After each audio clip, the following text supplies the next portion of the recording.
2026-এ বিধানসভা নির্বাচন, তার আগে এখন যুদ্ধকালীন তৎপরতায় গোটা রাজ্য জুড়ে চলছে এসআইআর।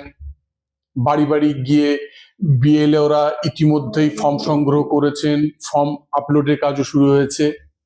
এবং যে তথ্য আমরা ধাপে ধাপে এর আগেও আমার ইউটিউবে এর আগেও বলেছি, ধাপে ধাপে যে সংখ্যাটা আপলোড, যে সংখ্যাটা আমরা পেয়েছি, সেই তথ্য আপনাদের জানানোর চেষ্টা করেছি। এবং আজকে যে চাঞ্চল্যকর তথ্য আপনাদের সামনে নিয়ে আসবো সেটা হচ্ছে যে নিখোঁজের সংখ্যা বেড়ে প্রায় হয়েছে 56 লক্ষ। গোটা রাজ্যে নিখোঁজ ভোটারের সংখ্যা বেড়ে হয়েছে 56 লক্ষ। এবং গুরুত্বপূর্ণ সিদ্ধান্ত নিয়েছে হচ্ছে নির্বাচন কমিশন। কি সিদ্ধান্ত নিয়েছে, কি পদক্ষেপ গ্রহণ করেছে, সব একে একে বলবো। নমস্কার, আমি হরিহর, আমার ইউটিউব চ্যানেলে আপনাদের স্বাগত। আজকে যে বিষয়টা আপনাদের বলবো সেটা হচ্ছে যে এসআইআর আবহে সব থেকে যে বিষয়টা সবার মুখে মুখে ঘুরছে, যে আমাদের টোটাল যে ভুয়ো ভোটার, কত মৃত ভোটার বা সমস্ত কিছু ভোটারের যে কি পরিসংখ্যান, সেটা নিয়ে কিন্তু প্রত্যেকে কম বেশি সবাই এটা নিয়ে এখন চর্চা করছে। আজকে যে বিষয়টা আপনাদের সামনে তুলে ধরবো সেটা হচ্ছে কমিশনের দেওয়া আজকে তথ্য অনুযায়ী, মানে আজকে আমি বলতে চাইছি যে কমিশনের যে দেওয়া তথ্য অনুযায়ী সেটা হচ্ছে যে প্রায় 56 লক্ষের কাছাকাছি হচ্ছে কোট আনকোট নিখোঁজ ভোটার। সেটা কমিশনের পক্ষ থেকে রীতিমতো তথ্য দিয়ে জানানো হয়েছে। এবং কোন কোন সেক্টর, তার যে ভাগ, কোন কোন সেক্টরে কত সেটা আপনাদের সামনে তুলে ধরছি।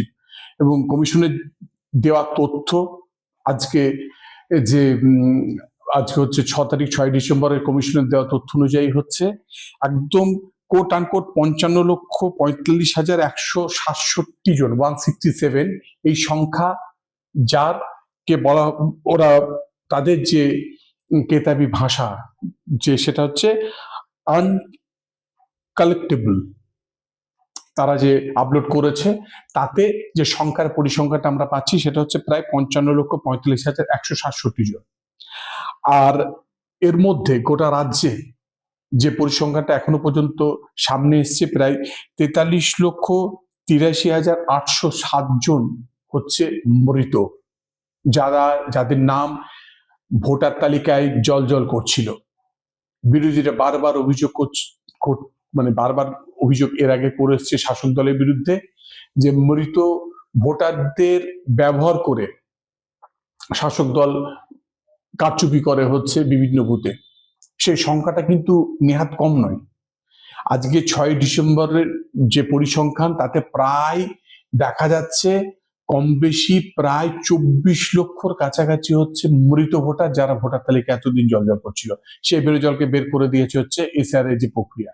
আর কি পাচ্ছি পরিসংখ্যান, তাদের দেওয়া পরিসংখ্যান থেকে পাচ্ছি আমরা, সেটা হচ্ছে যে স্থানান্তরিত হয়েছে প্রায় 19,35,676 জন।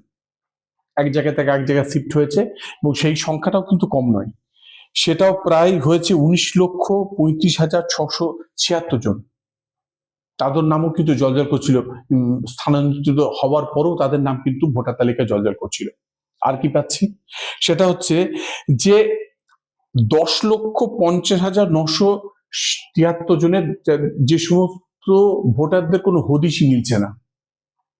ভোটার তালিকায় নাম ছিল, তারা হয়তো এতদিন ধরে বুথে ভোটও দিয়েছিলেন, কিন্তু এই যে এসআর প্রক্রিয়া শুরু হওয়ার পর যেভাবে শুরু করা হয়েছে, সমস্ত তথ্যর যে ভিত্তি দিয়ে যে বাড়ি বাড়ি গিয়ে যে সমস্ত তথ্য দেওয়ার পর যে তথ্য সামনে এসছে, তাতে দেখা যাচ্ছে প্রায় 10,50,973 জনের ভোট, মানে কোনো ভোটারের কোনো হদিশ নেই। এরা জাস্ট কোট আনকোট একদম মিশি, মানে নেই, মানে কোনোভাবেই তাদের কোনো হদিশ নেই। এবং তারা আগামী দিনে খসড়া তালিকা প্রকাশিত হওয়ার পর তারা ফিরে আসেন কিনা সেটা তো আগামী দিনে পরিসংখ্যান যখন পাবো আমরা জানতে পারবো কি বৃত্তান্ত। আর রয়েছে হচ্ছে 12,89,000, মাফ করবেন, 12,89,000 94 জন মানে এরকম যারা হচ্ছে ডুপ্লিকেট রয়েছে, আর আদার্সের ক্ষেত্রে হচ্ছে ওই 45,717 জন। সব মিলিয়ে এখনো পর্যন্ত হচ্ছে 55 লক্ষ আমি 56 লক্ষ, প্রায় বলছি 56 লক্ষর কাছাকাছি হচ্ছে, যাদেরকে কিন্তু রীতিমতো এতদিন ধরে ভোটার তালিকায় জলজল করছিল, সেই বেনজলকে প্র্যাকটিক্যালি এসআর এর প্রক্রিয়ার মাধ্যমে বের করে দেওয়ার যথেষ্ট উদ্যোগ গ্রহণ করেছে হচ্ছে নির্বাচন কমিশন। এখনো কিন্তু 11 তারিখ পর্যন্ত সময় রয়েছে। 5 তারিখে এর মধ্যে একটা যে গুরুত্বপূর্ণ সিদ্ধান্তর কথা এর আগে ভিডিও শুরুতে বলেছিলাম, সেই বিষয়টা বলে নি। সেটা হচ্ছে 5 তারিখে একটা বৈঠক হয়েছে কমিশনের পক্ষ থেকে। সেখানে সিদ্ধান্ত হয়েছে যে যদি কোথাও কারোর এই ধরনের প্রক্রিয়ার জন্য আরো সময় লাগে, তাহলে কিন্তু সংশ্লিষ্ট সেই নির্বাচন কমিশনের পক্ষ থেকে সংশ্লিষ্ট আবেদন করতে হবে ইয়ের কাছে, কি বলে, কমিশনের নির্বাচন মানে জাতীয় নির্বাচন কমিশনের কাছে, যাতে তাদের ডেট এক্সটেনশন করা হোক।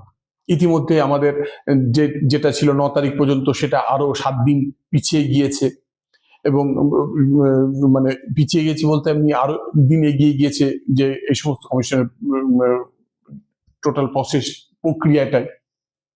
হয়তো আগামী দিনে যদি এই প্রক্রিয়াটা এর মধ্যে শেষ না হয়, হয়তো আগামী দিনে আরো এগিয়ে যাবে।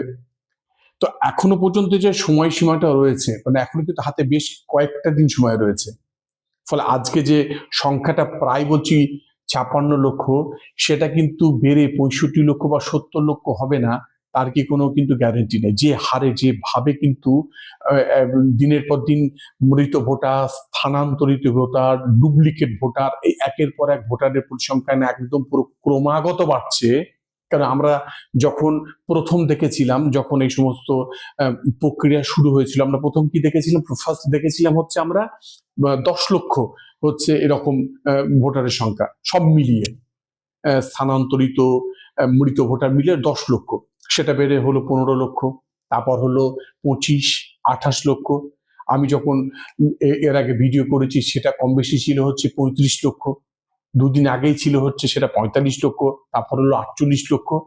আর আজকের ডেটে প্রায় ধরুন 56 লক্ষর কাছাকাছি এরকম যে ভোটার তালিকায়, তাদের নাম কিন্তু রীতিমতো বাদ যাওয়ার সম্ভাবনা প্রবল। এই আপলোডিং প্রসেস, এই যে প্রক্রিয়াটা হওয়ার পর একটা তথ্য সামনে এসেছিল, সেটা হচ্ছে প্রায় 2000-এরও বেশি বুথকে চিহ্নিতকরণ করা হয়েছিল। তাতে কি সামনে এসেছিল না, সেই বুথগুলোতে প্রায় দেখা গিয়েছে গত 23 বছরে কেউ নাকি মারা যাননি, আর কি পাওয়া গেছে কেউ নাকি কোথাও স্থানান্তরিত হয়নি। এই ধরনের চাঞ্চল্যকর তথ্য যখন কমিশনের সামনে আসে, বিষয়টা নিয়ে বিভিন্ন সংবাদ মাধ্যমে খবর প্রকাশিত হয়, এবং এটা নিয়ে রীতিমতো শোরগোল পড়ে যায়। রাজনৈতিক মহলেও রীতিমতো এই বিষয়টি নিয়ে চর্চা শুরু হয়। তখন কমিশনের পক্ষ থেকে আরো ছাঁকনি করা শুরু হয়, বিষয়টাকে খতিয়ে দেখার উদ্যোগ নেওয়া হয়। তাতে যখন দেখা যায় প্রথম দফায় একদম নেমে আসে প্রায় 400-র কাছাকাছি বুথে, এবং সেটা আরো নেমে হয় প্রায় 7টা মতো বুথে এই ধরনের বিষয় রয়েছে। কিন্তু বাকিগুলোকে কিন্তু মেজার করা গেছে যে সেই সমস্ত কিছু টেকনিক্যালি ভুল, কিছু হয়তো বিএলওর পক্ষ থেকে কিছু ভুল, বা কিছু আপলোডিং কিছু ভুলের জন্য এই ধরনের করা হয়েছিল। কমিশনের পক্ষ থেকে কিন্তু যে ছাকনি তৈরি করা হয়েছে বিভিন্ন স্তরে, প্রায় 7টা স্তরে ছাকনি করা হয়েছে, যাতে কোনোভাবেই ভুল না হয়। এর আগে ভিডিওতে বলেছি যে ইতিমধ্যে প্রায় 12 জন আইএস অফিসারকে বিভিন্ন জেলায় মনিটরিং করার জন্য রাখা হয়েছে। একই সঙ্গে হচ্ছে বিশেষ রোল অবজারভার একজন প্রাক্তন আমলা সুব্রত গুপ্ত, তাকে সমস্ত বিষয়ে নজরদারি করার নির্দেশ দেওয়া হয়েছে, এবং তারা করছে। ইতিমধ্যেই সুব্রত গুপ্ত বিভিন্ন জেলায় গিয়ে সেখানকার ইআরও, ডিওদের সঙ্গে বৈঠক করছেন, তাদের সঙ্গে কথাবার্তা বলছেন, এবং যাতে নিখুঁত এবং কোনোভাবেই ভুয়ো ভোটারের নাম জলজল না করে, একই সাথে যারা বৈধ ভোটার তাদের নাম কোনোভাবেই যাতে বাদ না যায়, সেটা সমস্ত রকম ভাবে তদারকি করছেন এই ধরনের সমস্ত বিশেষ রোল অবজারভাররা। আর আমরা সামনে পাচ্ছি সেটা হচ্ছে যে এরপরও কিন্তু কমিশনের পক্ষ থেকে 2জন আইএস কে নিয়োগ করা হয়েছে, এবং সেটা হচ্ছে ভেরি রিসেন্ট, হয়তো গত 5 তারিখেই আরো 2জন আইএস কে নিয়োগ করা হয়েছে। তারাও কিন্তু এই বিষয়টা আরো মনিটরিং করবে, ফলে দফায় দফায় মনিটরিং কাজ চলবে। একই সাথে কমিশনের পক্ষে নির্দেশ দেওয়া হচ্ছে যারা মৃত ভোটার প্রয়োজনে যে সমস্ত শ্মশান ঘাটের যে রেজিস্টার সেগুলোকে পরীক্ষা করার জন্য বলা হচ্ছে, যাতে কোনোভাবেই কোনো রকম ভুল ত্রুটি যাতে না হয় সেদিকে সচেতন থাকা, কোনোভাবেই যাতে কেউ কোনো রকম বিষয়টাকে নিয়ে চোখে আঙুল তুলতে না পারে, বিষয়টা নিয়ে সেই দিকে নজর রাখা। সমস্ত প্রক্রিয়াটা কিন্তু সুষ্ঠু এবং সুন্দরভাবে করার উদ্যোগ গ্রহণ করছে হচ্ছে নির্বাচন কমিশন। এখনো পর্যন্ত আজকে যে বিষয়টা বললাম যে 56 লক্ষ, হয়তো আগামী দিনে ফাইনাল যখন খসড়া আসবে সেটা আপনাদের সামনে তুলে ধরবো যে কি বাস্তবে কত জন ভোটারের নাম বাদ গেল, মানে ভোটার বলবো না, বেনজল যে এতদিন ভোটার তালিকায় জল করছিল সে নামটা কতটা বাদ গেল, সে বিষয়টা আপনাদের সামনে ধরবো। আজ এই পর্যন্তই। ভালো থাকবেন, সুস্থ থাকবেন। আজ চলি, নমস্কার।